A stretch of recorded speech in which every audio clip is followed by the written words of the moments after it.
Hello friends, आज हम लोग शुरू कर रहे हैं मैथ जो कि 12th क्लास का है।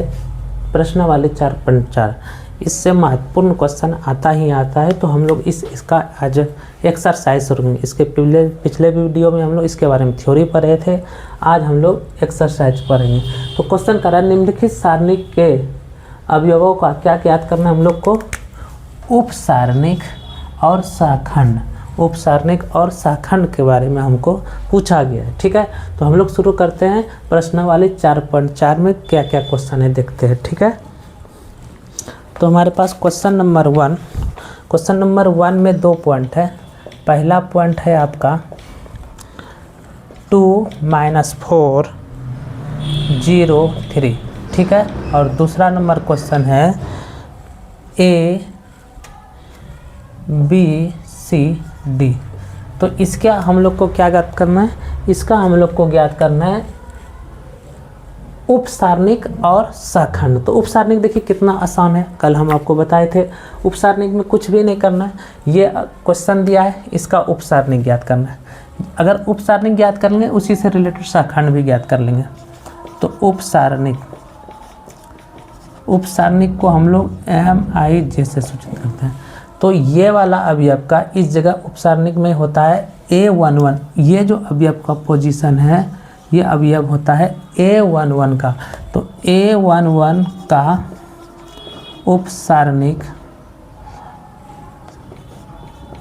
उपसारणिक जो होता है M11।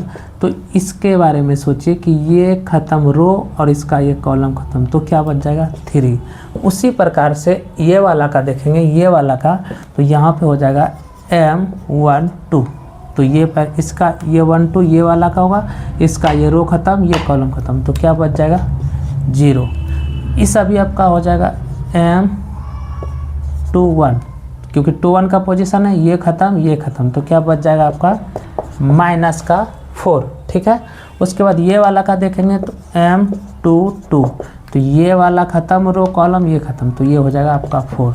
तो उपसारणिक इसका हो जाएगा आपका, उपसारणिक हो जाएगा आपका A11 की पोजीशन पे 3, उसके बाद हो जाएगा 0, उसके बाद हो जाएगा -4 और उसके बाद हो जाएगा यहाँ पे आपका 2।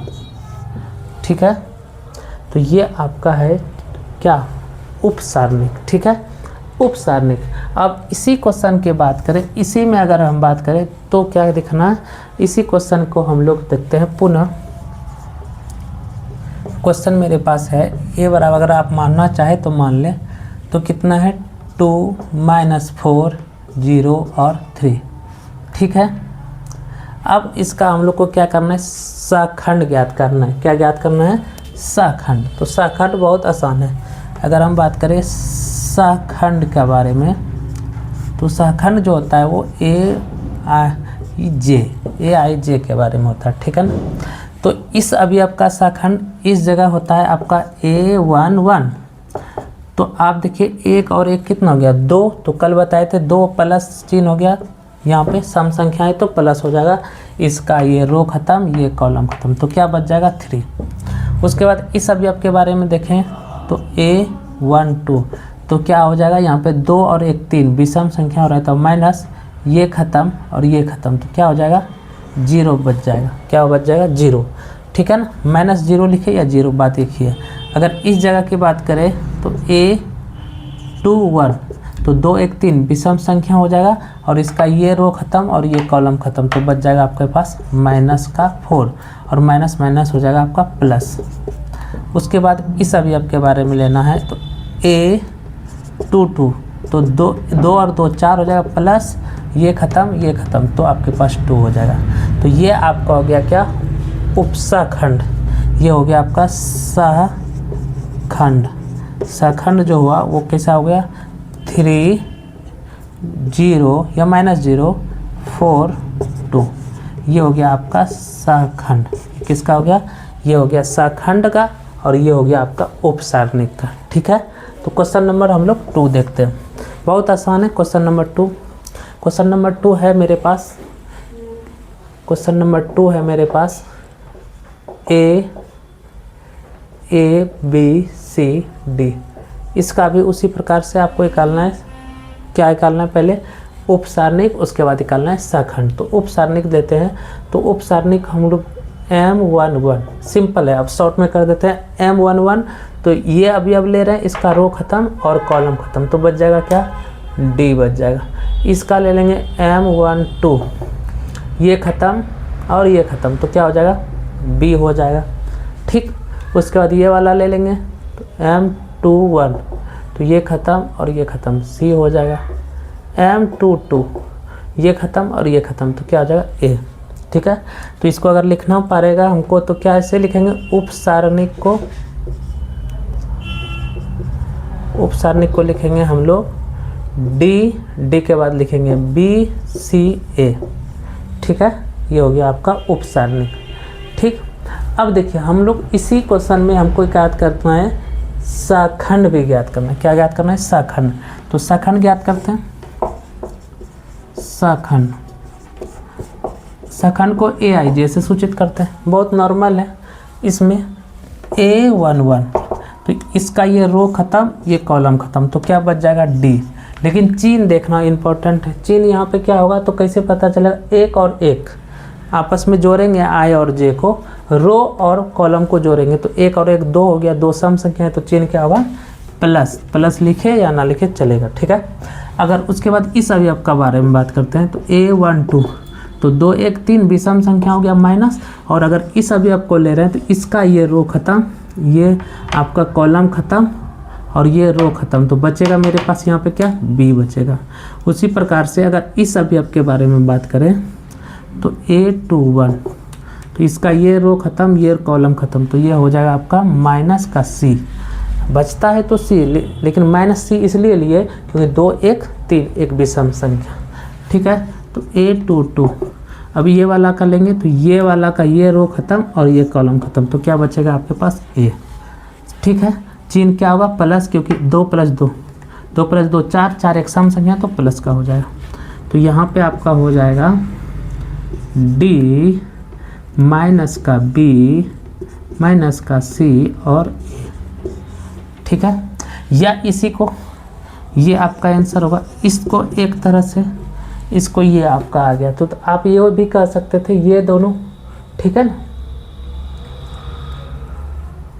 ठीक है, तो ये आपका तरीका था। ठीक है, ये आपका क्या है, तरीका था, इसमें कोई दिक्कत की बात नहीं होगी।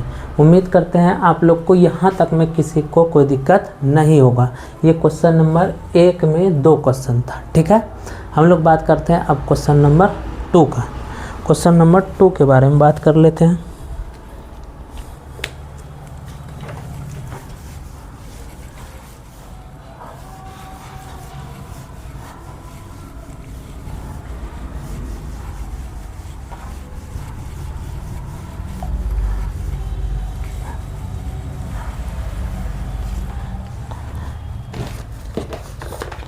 क्वेश्चन नंबर 2 में है 3×3 का है और आपको ज्ञात करना है। ठीक है, तो आपको समझने के लिए पहले हम लोग करेंगे क्वेश्चन नंबर 2 का दूसरा पॉइंट। पहला पॉइंट भी कर सकते थे, लेकिन आप पहला पॉइंट में संख्याएं आपको ज़्यादा कुछ समझ में नहीं आएगा, इसलिए हम लोग दूसरा करते हैं। तो दूसरा में आपके पास 1 0 4 3 5 -1 0 1 2 ये है, इसका उपसारणिक ज्ञात करना है। अब इसमें बहुत इंपॉर्टेंट, अब इसमें आपको समझ में आएगा क्या कैसे होता है। ठीक है, तो देखिए उपसारणिक इसका ज्ञात करना है। क्या ज्ञात करना है, उपसारणिक, और इसको M11 IJ से सूचित करते हैं। अब यहाँ पे देखिए इसका लेना है ये वाला M11, तो अब इसमें क्या होगा, अब इसमें जो है आपका, इसमें क्या होगा, ये अब ले रहे हैं तो डिटर्मिनेंट जैसे आप पढ़ें उसी प्रकार से है, तो इसका ये रो खत्म और इसके सीधे का ये कॉलम खत्म, तो आपके पास क्या बच जाएगा, ये 4 अवयव बचेगा, यही 4 आपका हो जाएगा। ठीक है ना, तो ये हो जाएगा आपका, ये अवयव ले रहे हैं, ये रो खत्म और इसका ये कॉलम खत्म, तो ये बच जाएगा आपका 5 - 1 2 और 5 - 1 1 और 2। ठीक है, ये हो जाएगा। इसको आप सॉल्व करेंगे तो कैसे करेंगे, तो इसका ये गुना हो जाएगा 5 × 2 10, आप पढ़े होंगे 5 दूनी 10 माइनस सूत्र का होता है और ये माइनस प्लस माइनस प्लस हो जाएगा और 1, तो ये हो जाएगा आपका 11, ठीक है ना। उसके बाद ये अभी आपके बारे में लेंगे तो AM1 2 1 पहला रो दूसरा कॉलम, तो उसके बाद इसी में ये ख़त्म हो जाएगा और ये ख़त्म हो जाएगा, तो आपके पास बचेगा 3 माइनस 1 0 और 2। इसमें हो जाएगा ये ऐसे सॉल्व होता है आपका 3 गुना 2 6 और माइनस सूत्र का होता है 0 गुना कुछ भी, तो ये 0 हो जाएगा, ठीक। उसी प्रकार से इसका हम लेंगे ये वाला रो का पहला दूसरा तीसरा कर लेंगे, तो 1 3, तो ये ख़त्म, तो क्या हो जाएगा आपका 3 5 0 1, तो ये वाला सॉल्व हो जाएगा इस प्रकार से 3 गुना 1 3 माइनस 0 गुना 5, तो 0, तो इसका हो जाएगा 3। इसके बाद ये वाला दूसरा रो का लेंगे M2 1, इसमें कोई भी चिन्ह का ध्यान नहीं देना पड़ता, इसमें कुछ भी नहीं ध्यान देना पड़ता है, कोई चिन्ह नहीं, आप नॉर्मल सॉल्व कर लेंगे।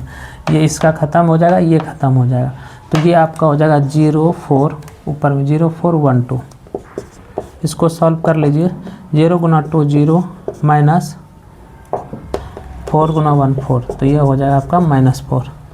उसी प्रकार से M2 2 का ये वाला आपका बीच वाला ये ख़त्म और ये ख़त्म, तो हो जाएगा आपका 1 4 1 4 0 2 0 2, ठीक है। तो 1 गुना 2 2 माइनस 0 गुना 4, तो 0 गुना 4 0 हो जाएगा, ऐसे 1 गुना 2 2 और 0 गुना 4 0, तो ये आपका हो गया 2। इसी प्रकार से तो हम लोग अभी 1 2 3 4 5 अभी निकाले हैं, इसका भी ज्ञात करना होगा ये वाला का, तो M2 3, तो इसका ये ख़त्म और ये ख़त्म, तो क्या बचेगा 1 0 0 1, इसको सॉल्व करते हैं तो इसका हो जाएगा आपका 1 गुना 1 1 माइनस 0 गुना 0 0, कुल मिला के 1 आ जाएगा। उसके बाद हम लोग को ये वाला तीसरा रो का भी करना ही है, तो M 3 1, तो ये ख़त्म, तो 0 4 5 माइनस 1, ठीक है। इसको सॉल्व करेंगे तो 0 गुना इतना 0 माइनस 5 गुना 4 20, तो ये हो जाएगा आपका माइनस का 20।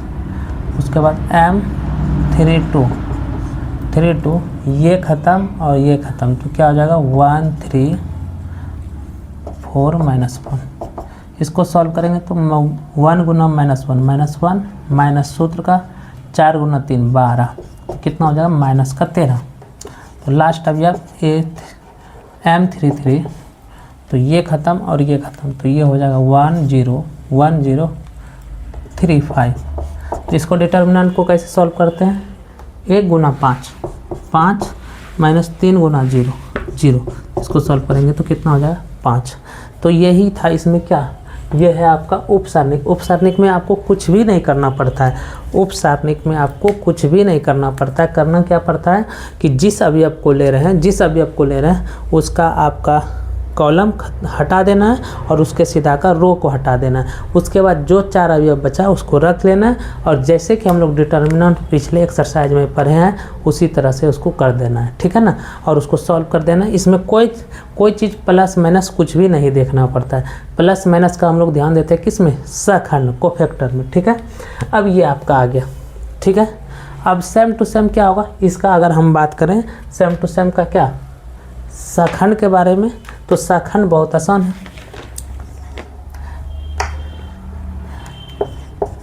सखंड के बारे में, सखंड AIJ के रूप का होता है।